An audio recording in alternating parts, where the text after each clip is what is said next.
Number 13, hedonism opens the door for pornography.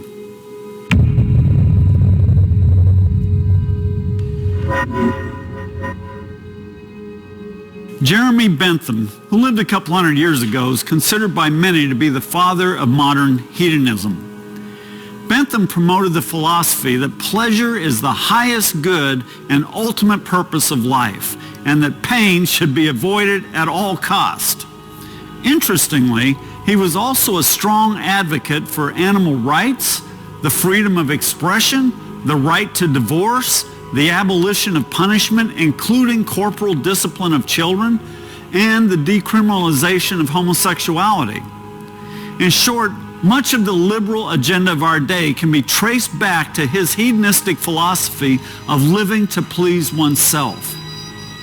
For the most part, the evangelical church has withstood the pressure to adopt his secondary pet philosophies about things like homosexuality or the discipline of children. But if we're honest with ourselves, we'd have to admit that when it comes to the pursuit of pleasure and the avoidance of suffering, there's not much difference between believers and unbelievers. The typical evangelical avoids blatant sins such as drinking and drugging, but the lust for the things of the world is just as strong in his heart as the unsaved. How else can we explain all the television we watch, the internet we surf, the social media we obsess over, the video games we play, and yes, the pornography we give ourselves to? These have all become mainstays of the modern American church. They also represent a lifestyle that's becoming increasingly self-focused, self-indulgent, and self-deceived. And what's disconcerting is that Bentham's hedonistic way of life has become more prevalent with each new generation of churchgoers. For instance, the subject of conversation in a church youth group today is more likely to revolve around Game of Thrones or the Avengers than any meaningful discussion of the things of God. And it's far more likely that selfies and Facebook postings will be shared than Bible verses.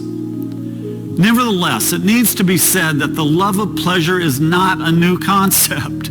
First century Epicureans advocated Bentham's philosophy long before he arrived on the scene. The Christian leaders of that time saw the hedonism of the Greek culture as a great threat to the body of Christ. Nearly every book of the New Testament contains warnings about indulging the lusts of the flesh. The Greek term they employed for lust, epithumia, often refers to sexual desires, but it can actually be used to describe one's craving for any form of pleasure forbidden by the Lord.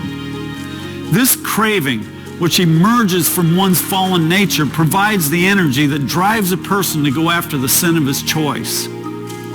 While our church fathers understood this pull of worldly pleasure, they could never imagine the level of temptation we face on a daily basis in our pleasure-driven culture. The prosperity we enjoy and the technological advances of our age have put nearly any desire we can imagine within reach. Such a flesh-pleasing lifestyle can quickly get out of hand because the more a man attempts to satisfy the desire for sin, the less satisfied he becomes. In fact, the more that a person pursues sin, the more inflamed his inward lust will become. As millions have discovered, the ever-driving lust for pleasure cannot be placated. A hedonistic mindset can end up in only one place: a person who sees himself as the center of a universe filled with carnal delights. A churchgoer might be willing to incorporate a few biblical commandments into his lifestyle if he thinks it'll help him escape hell. But if that is what motivates him to be a Christian, he's only fooling himself. A secular hedonist might wonder how his attitude towards suffering is any different from that of Jeremy Bentham. There's no question that a lust-driven lifestyle will quickly hollow a person out. The more he goes to the empty cisterns of this world to seek pleasure, the emptier he becomes.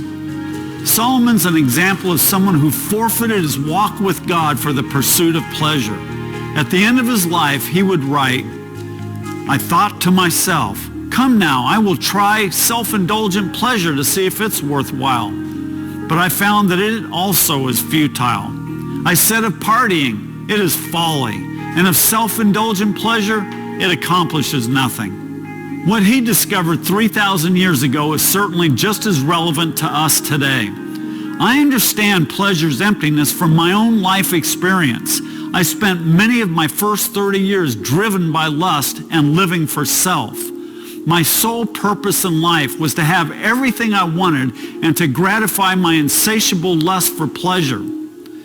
At the heart of hedonism is the adage, if it feels good, it must be right.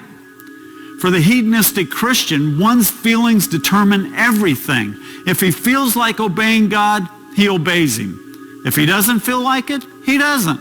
And if he feels like sinning, he sins. Obedience then becomes a matter of subjective convenience and choice, all revolving around how he feels at the moment.